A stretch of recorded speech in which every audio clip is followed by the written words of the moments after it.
కాంగ్రెస్ లో ఏం జరుగుతుంది? సీఎం రేవంత్ పై ఎమ్మెల్సీ తీన్మార్ మల్లన్న తిరుగుబాటు చేయబోతున్నారా? బీసీ కులాల వారిని రేవంత్ చిన్న చూపు చూస్తున్నారా?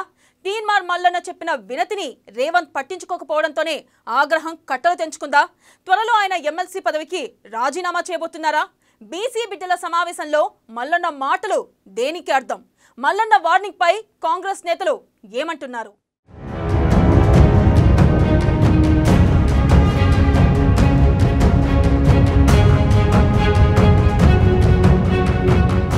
బీసీ కులాల సమావేశంలో సీఎం రేవంత్ కి మల్లన్న వార్నింగ్.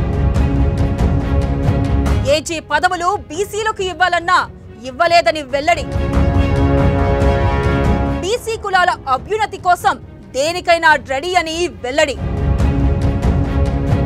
కుల గణన తర్వాతే స్థానిక సంస్థల ఎన్నికలు జరపాలని సలహా.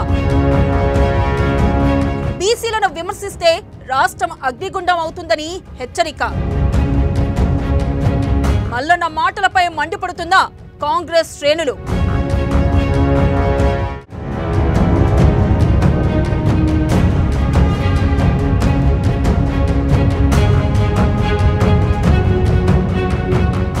తీన్మార్ మల్లన్న దాదాపుగా ఈ పేరు తెలంగాణ సమాజానికి పరిచయం అక్కర్లేని పేరు.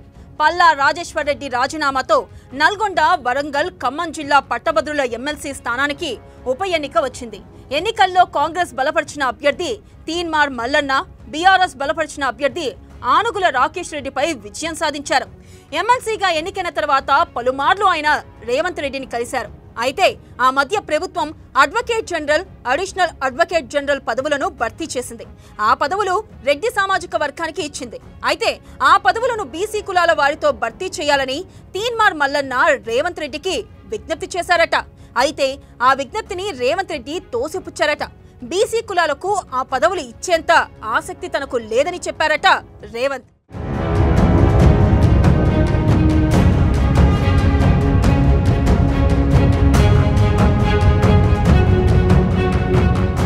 ఇప్పుడు అదే మాట ఎమ్మెల్సీ మల్లన్నకు ఓ అస్త్రంగా మారింది.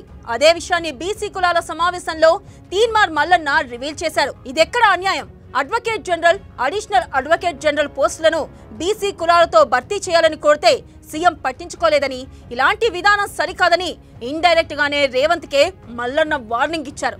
తాను సీఎం రేవంత్ రెడ్డికి ఒక్కటే విజ్ఞప్తి చేస్తున్నానని, అవసరమైతే తన ఎమ్మెల్సీ పదవికి రాజీనామా చేస్తా, బీసీ కులాల అభ్యున్నతే నా లక్ష్యమని తీన్మార్ మల్లన్న ప్రకటించారు.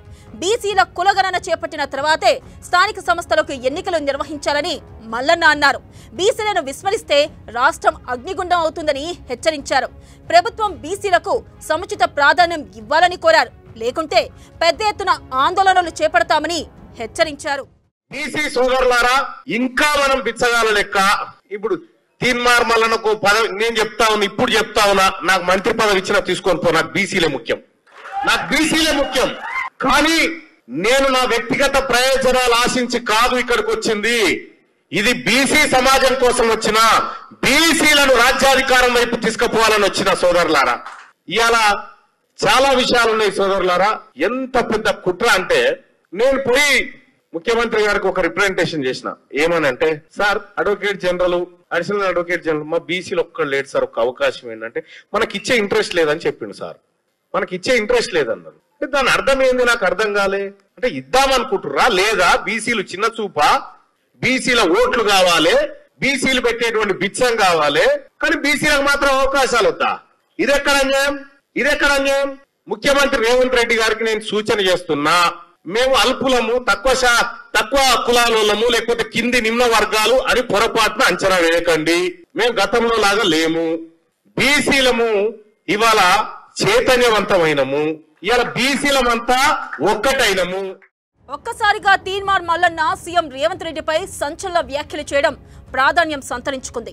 అయితే తీన్మార్ మల్లన్న ఎమ్మెల్సీగా గెలిచిన తర్వాత విద్యాశాఖ మంత్రి అడిగారని, అయితే దానికి రేవంత్ నో చెప్పడంతోనే తీన్మార్ మల్లన్న యూటర్న్ తీసుకున్నారని, రేవంత్ రెడ్డిని బెదిరింపులకు గురి చేస్తున్నారని, అయితే ఇలాంటి బెదిరింపులకు రేవంత్ రెడ్డి భయపడరని, బీసీల అభ్యున్నతి కోసం రేవంత్ రెడ్డి ప్రభుత్వం చాలా చేస్తుందని మల్లన్న మాటలు ఆయన వ్యక్తిగతం అంటూనే దానికి కాంగ్రెస్ పార్టీకి ఎటువంటి సంబంధం లేదని హస్తం పార్టీ నాయకులు సామాజిక మాధ్యమం వేదికలలో ప్రచారం చేస్తున్నారు.